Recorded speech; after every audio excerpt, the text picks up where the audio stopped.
జల్ శక్తి అభియాన్ పథకం అమలులో స్వయం సహాయక బృందాల భాగస్వామ్యాన్ని విస్తృత స్థాయిలో పెంచడం ద్వారా నిర్ణీత లక్ష్యాలను సకాలంలో సాధించాలని కేబినెట్ సెక్రటరీ రాజీవ్ గౌబా అన్ని రాష్ట్రాల చీఫ్ సెక్రటరీలను ఆదేశించారు.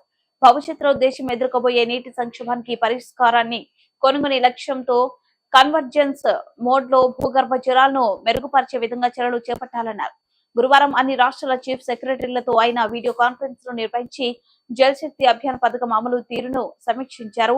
ఈ సందర్భంగా ఆయన మాట్లాడుతూ ఈ ఏడాది జల్ శక్తి అభియాన్ పథకాన్ని నారీ శక్తి సే జల్ శక్తి థీమ్ తో అమలు పరుస్తున్న నేపథ్యంలో స్వయం సహాయక బృందాల మహిళలకు నీటి వనరుల సంరక్షణ, నిల్వ మరియు వాటి వినియోగంపై పూర్తి స్థాయిలో అవగాహన కల్పించాలన్నారు. వర్షపు నీటి నిల్వలను పెంపొందించుకోవడం మరియు అందుబాటులో జల వనరులను సమర్థవంతంగా పరిరక్షించడం ద్వారా జల వనరులను పెంపొందించుకోవాలన్నారు.